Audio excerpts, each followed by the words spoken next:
Top of the hour. All right. Welcome to another episode of Star 42 with Michael. And Jace. All right. I want to say, like, go into the chit chat of how are you doing and all this stuff. But we, prior to just hitting the record button, Jason and I have already been started a heated conversation of stuff. Right here. Let's take it back and then we'll come right back into it. But just so you guys know who are not sure if they want to listen, we're going to touch on build agent and self-hosted AI and who knows whatever else. But first, I just finished all the Star Wars movie except the last one with my kids. And my son absolutely loves it. We have an hour and a half left of the last movie. Now, let me ask you this. What was the order that you went through for the movies? Theatrical release. Okay, you went through theatrical episode 4, 5, 6, 1, 2, 3, 7, 8, and now we're on 9. Okay, but not Rogue One or Solo in there, right? We did not include any offshoots. I would call those offshoots. They're not out of order. They're not out of sequence. Yeah. But they're not in the episode list. They're background stories. Exactly. And I will say this, I think number one, Rogue One may be one of the best movies ever made, except for the original trilogies. I will go on that hill. I'm gonna see if my kids will watch it with me. My daughter is furious because we stopped in the middle of Percy Jackson. We finished reading book 3 to finish more Star Wars stuff, and I'm like, oh, we're gonna do one more movie, and she's like, but Percy Jackson. And I'm like, yeah. Your daughter needs to realize there's more important things than Percy Jackson. Far more important. and number two, I will also say this as well. I'll go on the record saying this. I really enjoyed Solo. Yeah, I haven't seen people. Well, I'll say this. A lot of people give it a bad review, and it came out right around The Last Jedi, and I think people were turned off by The Last Jedi from the new sequel that they didn't go to see Solo in theaters. But myself and my friend who are avid Star Wars fans, long time since I was a Star Wars fan in high school when only nerds were Star Wars fans and they were losers. And I enjoyed Solo a lot. It was fun. It was great. Great movie. All right. Yeah. So I'm excited. I'm excited to go to finish it out though. Awesome. Well, good. I'm glad your daughter's getting good education. Obviously not something the public school system could do. So, maybe we'll fault the American education for that. But also, don't forget, the Clone Wars cartoons, even though they're Clone Wars, there's a lot of great content there. There is a lot of other stuff I want to watch with them, like The Mandalorian, a whole bunch of things. Yes, and really, if you watch the Clone Wars cartoons, even though there's a lot to it, there's a lot of stuff that sets a background for other movies and stuff. Yeah. Just FYI. All right, well, it's good to know you did theatrical release. That's correct order, right? I've been told by others that I should have gone in order 1 to 9. And I'm like, no. Yeah, no. You started with 4, 5. Right, I started with. Yeah, which is generally the right order. I think I've heard you could do 4, 5. Then after the reveal, do 1, 2, 3 for the backstory.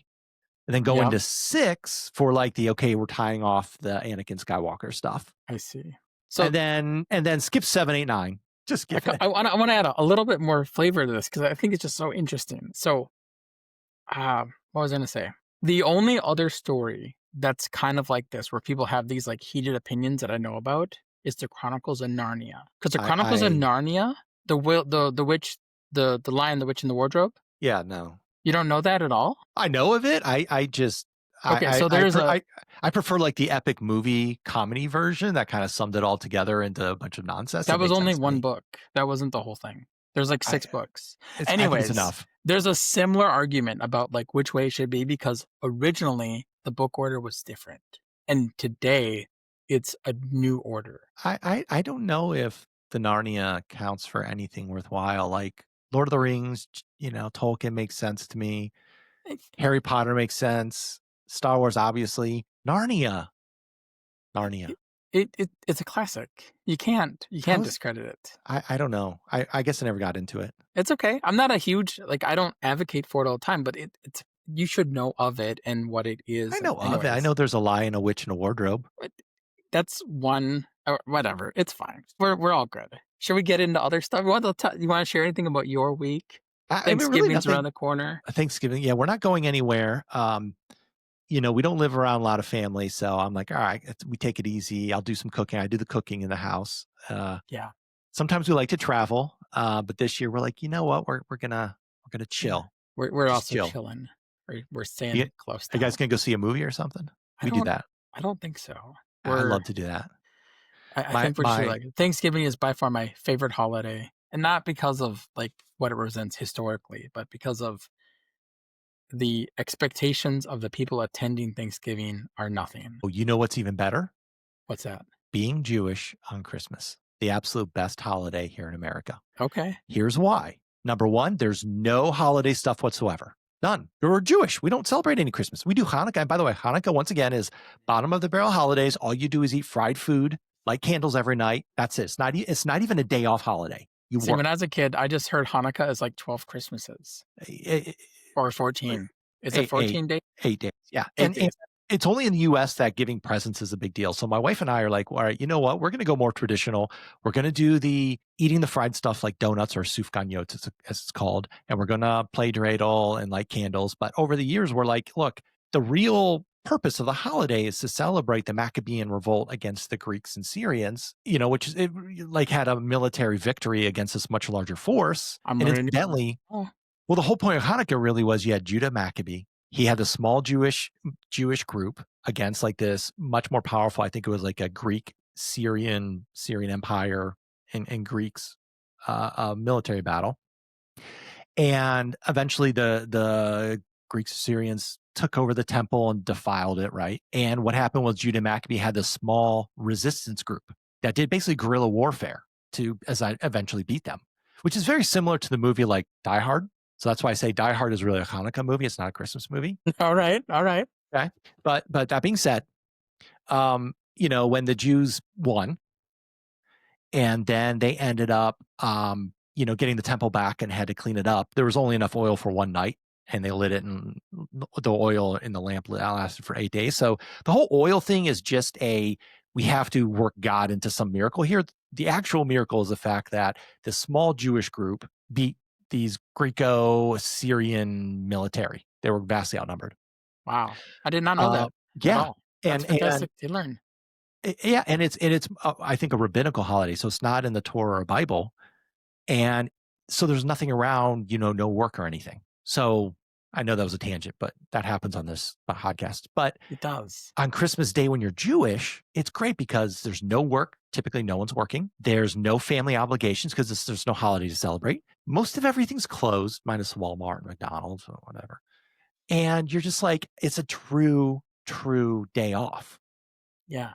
And so it's one of those things where it's like, if you like Thanksgiving for the reasons you were talking about, convert to Judaism and be like, sorry, I'm Jewish. I get a full day off on the 25th of December. There you go. I feel bad for the families of mixed Christian Jewish, where they have to then go do some holiday thing with family. And you're like, oh. It just gets so complicated. Yeah. No, just stick with one thing. Stick with one thing. Yes. So anyone, 5 or 6 of you who are listening, which means it's like a point. We have 11 or 19 subscribers on YouTube. Okay. So well, there's 0.2% Jews in the world. So there's a 0.2% of all listeners or subscribers out there. Happy Hanukkah. Take a day off on December 25th. Enjoy it. Awesome.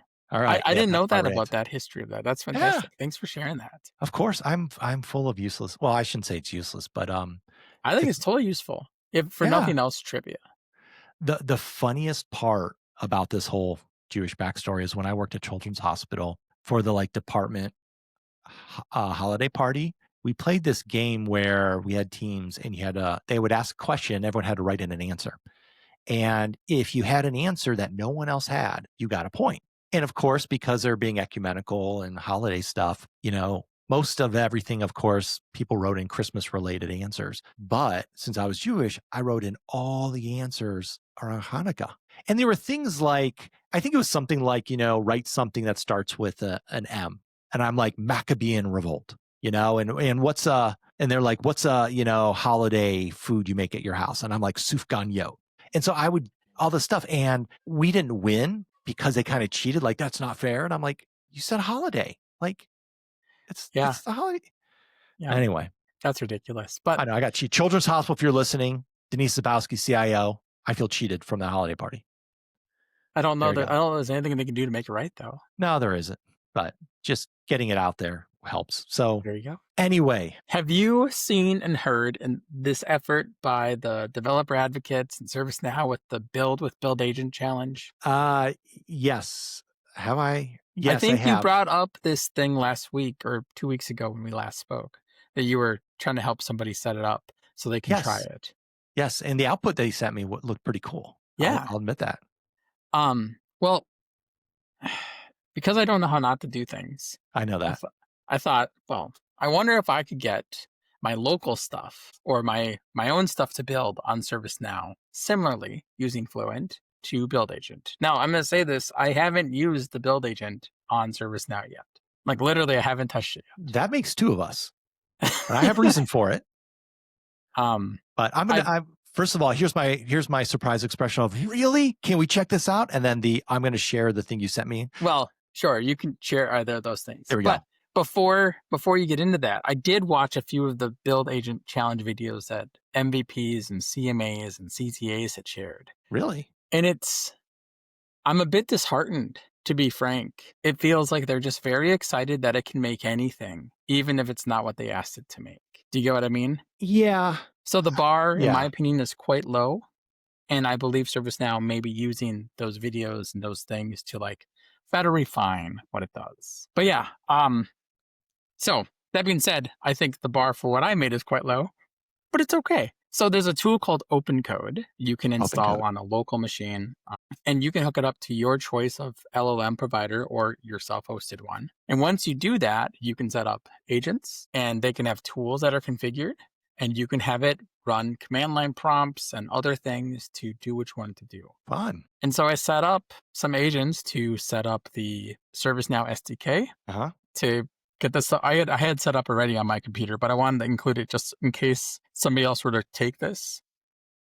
There's a repo, github.com/jason-sn-opencode-starter. Yes, and we're not gonna put a link in the show notes, so replay that and write it down. Yeah, but if you go there and you fork it, you can try it out. Set it up on Windows is going to be a bear because Fluent setting up a ServiceNow SDK on Windows is a bear. But this has all the docs from the ServiceNow docs for the Fluent stuff because ServiceNow Fluent doesn't support everything. I think it supports like 19 different types of records today. Really? And then they have a generic record type that you can include to include any kind of record. So real quick, we also had this question. What exactly is ServiceNow Fluent? Fluent is an abstraction over the XML update sets. Okay. And it's how like the ServiceNow IDE reads it and understands what to show in the IDE, right? Well, the IDE is like a Monaco or a VS Code editor. Yeah, VS Code editor. Right. But like if you use Visual Studio or something, it reads the Fluent basically. Well, it reads all of it. Well, yeah. But Fluent lets you build the XML using true files of the types. So if you have like a business rule and you want it written in JavaScript, you can have this is my business rule.js file. And then in what I call a glue file, I don't think ServiceNow has a name for it, but you can have .now.ts files where you say, I'm going to have a business rule. Its value for the script is going to be in this other file. Yeah. So right? it is basically making it work as kind of like a translation layer of here's the files of everything you're working on from more of a developer point of view. Yeah. Yep. Yeah. And I bring that up because I've been kind of messing with the ServiceNow IDE and Build Agent, and I built this one app, or I'm building this one app. It's designed to, you put in an instance and it can help calculate ROI from AI stuff. And I built it the good old fashioned like ServiceNow Studio, the newer one, not the original, but the newer one. And then I'm like, okay, well, what if I want to use Build Agent for it? So I'm going to the ServiceNow, IDE, and this is a challenge. I'm going to call it out right now, where it's like, all right, hang on, let me bring this up here. Is this it? All right. I'm like, all right, here's my ServiceNow IDE. First of all, you have to create a workspace. So understand what a workspace is versus a scoped application in the IDE world. Are you already in a workspace here? Yes, I created a workspace. I see. Yes. And there's my wonderful Build Agent right there. Okay, cool. And I'm like, all right, well, I already have an app out there. What do I do? Now, the documentation says, well, you can use a Fluent command to say, hey, convert a scoped application. But all I have is create Fluent app or restart Fluent server. Right. So I don't know if the conversion would have to be done through maybe the CLI or what it would need to do. Yeah, I'm not sure either. I know the ServiceNow protects their terminal. If you hold Control and press the tilde key, it'll open up a terminal. but you can't do anything with it in there. Really? Um, Well, the AI answer is, navigate to App Development ServiceNow IDE, use the appropriate keyboard, and put in Fluent, convert a scope to app to Fluent. yeah, So by what AI is telling me with Google, I'm just trying does to do it the right way. it doesn't line up. And the docs on Yeah. ServiceNow actually have the convert stuff in it too. All right. So So not sure what's up with that. So right now, at least on the ServiceNow IDE with Build Agent, you can't pull in an already created application. yeah. Yeah, and that's something I personally I don't like that. But so I haven't worked with the Build Agent yet. But maybe I will soon. Who knows? For this Yeah. particular application, I want to be very particular for the stuff I put into it. So I wasn't going to use Build Agent. Yeah, I definitely, if you want to be specific about what you want, I definitely be much more careful. The robust, so Earl Duque wrote this article with a link to like a robust prompt that he suggests folks use to build these things. But if you don't understand the limitations of Fluent, you're going to have a bad time. One of the people I watched who did this, they wanted a demo data creator. They wanted to call it Jenna data, right? Yeah. But they wanted they wanted a workspace, and they wanted to use Flow Designer to like automate creating these things. Flow Designer is not supported yet. Really? Workspaces are not supported yet, right? So like those two things are going to be very difficult for Fluent to do because you'd have to literally like rip out the XML and throw it into like a record type. Well, that's why I'm realizing it may be better to say, hey, if I'm building an application, I want to use Build Agent. Great. Start it in the ServiceNow IDE, get it in Fluent, even though the idea is not for like a no code person. It's you look at it and you're like, this is way more than what I think an average ServiceNow developer would do. But then switch it over to the studio. Yeah. And you can do that, work in the studio, make changes. And then on the Fluent SDK stuff in the CLI, you can pull down those changes. Yeah. True, at least to the developer experience. You could start building an IDE, go to Studio, probably go to App Engine Studio, which is even more of the low code area, and build it more. Yep. Use Fluent Flow. Okay, great. That's just one thing to do. Hey, I forgot why I had an issue when I was originally starting the app. I was originally going to do that method, and then I had some issue with the IDE and was like, whatever, I'll start it the good old fashioned way. So yeah. And then you can convert it. That's furious. Yeah. Infuriating. Yeah. And I'm not a product manager, so can't hold it to it. Safe harbor, all that, blah blah blah. I have heard potentially, allegedly, like Build Agent is going to come to other parts of ServiceNow. So maybe it's like in ServiceNow Studio or something, and they'll start to have it out more. So hey, it's a starting point, right? That's what I'll say. It is a starting point. It's a conversation. But it's interesting, right? If you want to try something else that isn't using the ServiceNow Studio and you want to get your hands deep in the code and see how you can maybe do without it, feel free to give that repo I listed out. All right, and we will put notes in the we will put the link in the show notes. But I mean, it makes tables, it makes client scripts and business rules and access controls and roles and all that fun stuff. Whether it does it the way you would do it, well, that's a totally different question. Yeah, I wonder about that because there are a lot of reasons why you should extend, some tables, not all, but some tables off of the task table. Yeah. And I'm wondering if I go through and use Build Agent, will it do that?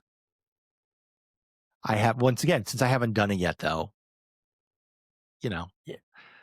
But hey, all right, cool. I think it would depend on your prompt. But then that also leads you to wonder well, is this only for developers then? Because would a non-developer know if it should or shouldn't? I don't know. Right. We're at this weird moment of ServiceNow world, of the ServiceNow timeline where it's like, the original vision was Fred Luddy saying, I want at the time, low code platform to build enterprise applications, more of a low code platform to build applications. But now we're in this weird place where we've got really no code ways to build, middle of the road, low code ways to build, and now pro code ways to build. But I will say this, it's at least all still on one platform. You get that benefit, but you have to kind of know what are the pros and cons of each one. Yeah. Like for instance, right now I've been working with this custom UI builder page that a colleague of mine made. Mm-hmm. And understanding how the data transforms work broke my brain. Wait, UI builder, in my opinion, is supposed to be like an easier way to make things. Yeah. And I would argue that it is just not. We're back to UI builder conversation again. I'll walk away from it. You know what? I'm just going to say this. yes, there is more complexity to UI Builder Yep. than, especially if you look at like Service Portal or the traditional UI layouts. Yeah. Um, but there is method to the madness that with more complexity, you also get more flexibility. Yep. I totally So agree. I don't know. I don't know if there's a good answer to it, because with There UI isn't. Builder, you can make way more powerful pages than you can even with Service Portal. But Service Portal is easy, where you're like, hey, I want to create a widget that does this. Let me get right to the code and build it. I mean, you So, still have to get to the code and build it in UI Builder if you want to really get there. well, Like for but instance, have you ever built your custom component though? yeah, I have, and it's awful, or it was the last time I did it. It's very complicated. You have to But like, if you're not building a custom component, even if you're using just ServiceNow's components, yes, you still have to write code to build the proper JSON to pass it along to the oftentimes, proper yes, widgets. yes, Yeah. So it's just difficult. And if you don't really understand how the ins and outs of it all work, it's just complicated. yes. I agree. But Complicated, but I feel like there is still far more power in it than, obviously, than the original UI on Jelly, good old Jelly. Um, Incidentally, there was something where, oh, I think I remember what it was. I was having issues getting to the ServiceNow IDE for some reason, on like maybe my personal developer instance or something like that. sure. And it was weird where it wasn't coming up saying your admin has to configure this. I'm like, where's the settings and where's the role? Whatever. Couldn't find anything. Finally, I started digging in to be like, all right, how do I get to like the core UI stuff of this, of how it's calculating if someone should be allowed or not allowed? You know what I had to do? I went into UI pages and there it was in Jelly. I had to go edit Jelly in a UI Yeah. page to say, stop blocking me from getting to this. Yeah. Because ServiceNow, they can't leave Jelly. They can't. They can't. It's like the underpinning. It's like that yeah. picture that XKCD had where like open source developers is this little tiny sliver. That's Jelly. Yeah. For ServiceNow. Yeah. Now the Jelly still doesn't do much. What it does is it like runs through some of the processing, and then like directs them to the React and UI page where it's built, whatever, or not UI page, but like the workflow. Any front end stuff. That's yeah. But I was like, wow, I am editing Jelly and it's 2025. Yeah. That was fun. That was pretty amazing. All right. So, all right, we Jace doing some awesome work, like open source, build agent out there, which is great. I'm just trying to figure stuff out. I'm still working on working with the folks, getting the knowledge stuff sorted. I think I have a step forward. I'm gonna found an LLC to make it so it can accept payments. Oh, cool. All right. And figured I got all that. I got some of those questions answered, I think, this morning. But that's awesome. Yeah. So maybe you could warp knowledge into like maybe being like a content creator company, where if people want to speak in knowledge, they can come to you and be like, I have an idea. Can you help me curate it? And then as an idea. Yeah. I mean, right now, I think we're going to go with donations, swag, and sponsorships. All right. Are you going to make it nonprofit or what? Nonprofit means more paperwork. Really? I guess. An LLC, you have to file to make it, and then you have to file quarterly, like what you make. And then I think that's just part of taxes. Some states you have to renew it. But from what I've been told by others who have done the nonprofit, is there's more paperwork to verify you are in fact reinvesting everything back into the business. Yeah, because you have to have like close to zero, profit every year. Something like that. Yeah. All right. Which I'm not opposed to. The idea of more paperwork seems awful. Already those 5 things I mentioned, the 4 quarterlies and then the requesting, like that seems like too much. Yeah, it is too much. I'm not for that. Not for that. Too much work. It should all be simple. The only way to make it simpler is if some other company absorbs it and makes it part of their thing. Hint, hint. I am not hinting anybody. I'm just saying that would be the only way. Okay.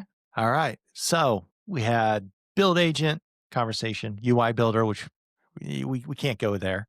Yeah. That's like flow designers all, which by the way, I got my autographed copy of the developer's handbook from I saw your post about that a couple weeks ago. Yeah, with Tim Woodruff, and sure enough, he signed it. Like, like, he had some colorful text. Yeah, I mean black and white colorful text. Yeah. Yes, black and white colorful text. And then, it's also one of those things where I had a good conversation today with this like dentist friend of mine where we were talking about AI, and he's an older guy as well. And so he's retired, but he's working on some stuff. But he's talking about how he was seeing some stuff at AI at Ohio State, and just about how, it's so powerful and they're using it for this or that. But then at the same time, the same caution of like, but you know that things can be wrong. So you've got to be careful with it, right? And that just brought me, to the same old issue of like any kind of new technology that's come out has constantly had this where there's good and bad things to it, right? Like one of those things where, like mobile phones, for example, people saying, hey, kids are all addicted to their phones. Everyone's addicted to their phone, by the way, not just a generation. But, Right. you know, but yet it's made everyone be, you know, able to reach anybody wherever they are and help you with your apps and whatever, even navigation. So it's kind of one of those things where it's like we went through the same thing with cloud and mobile phones and social media, and had me thinking about like, boy, what was the earliest example of technology where people probably complained about it?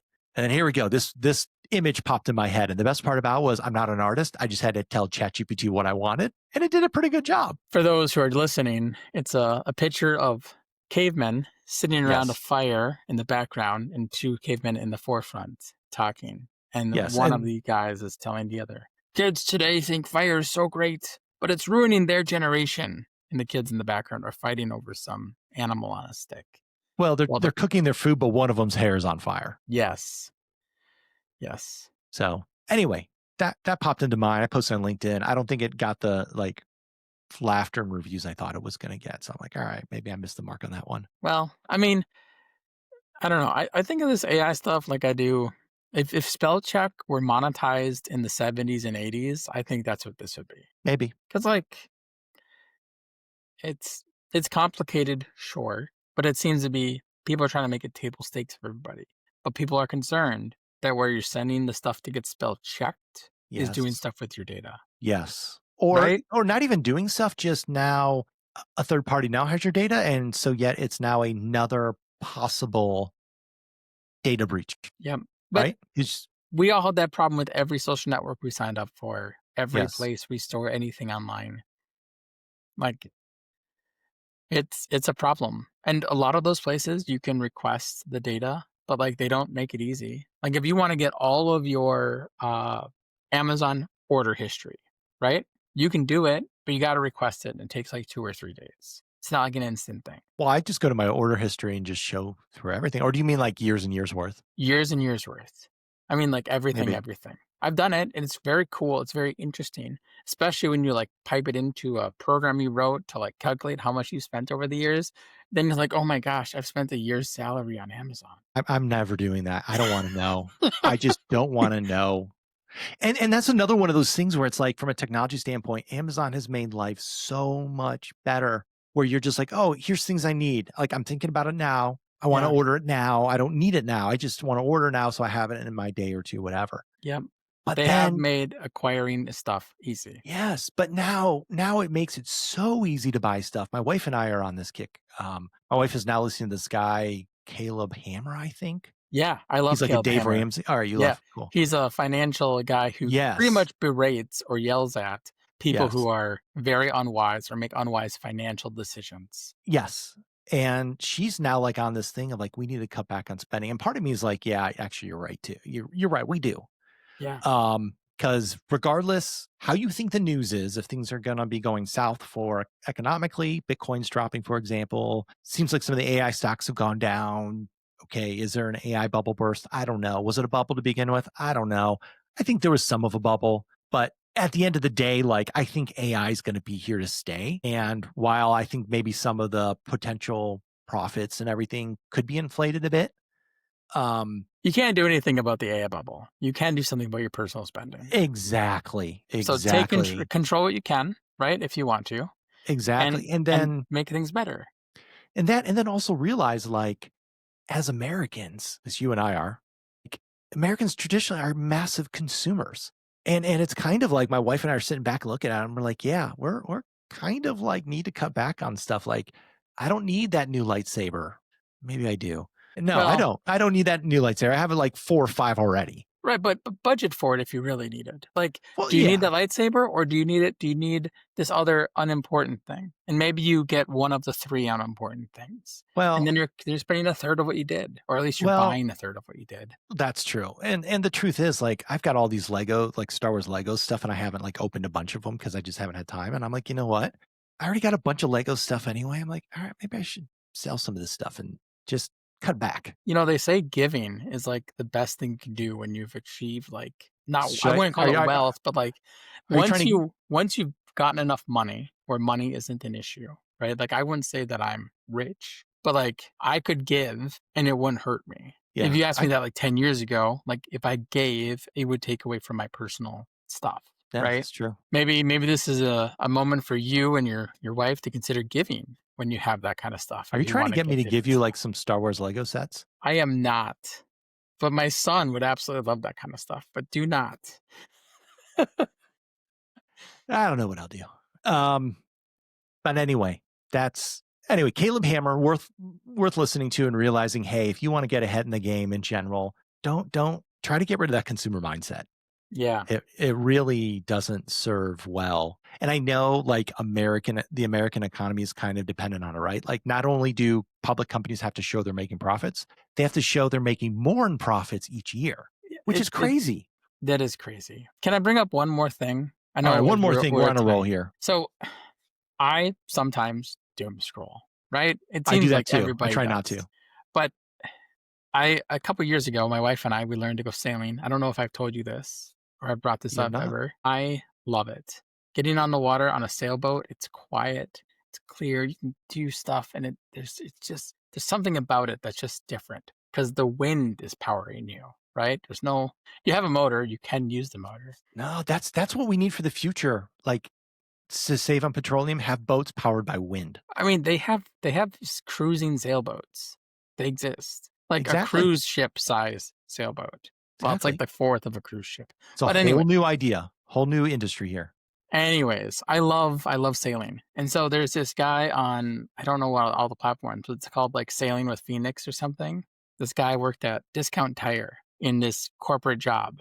And he just saving up and he just stopped showing up to work, bought a boat, and now is living on the boat, went to Hawaii from Oregon, and is now crossing the 7 seas. And to me, that sounds phenomenal. If I didn't have the love for my wife and my family and like the where we live, like I totally want to do that.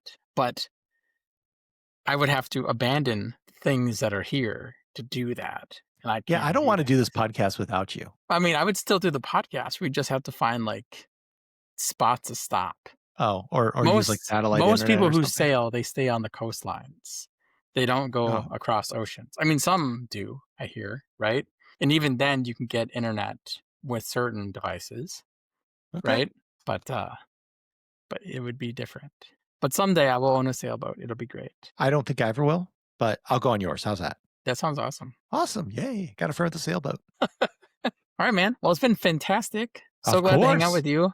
I will see you, I guess, after the Thanksgiving. After Thanksgiving, we're going to catch up again, find out how it went. Everyone, thank you for joining us at Star 42. This is Michael. Happy holidays. Thanksgiving. All right, bye. Where's the stop?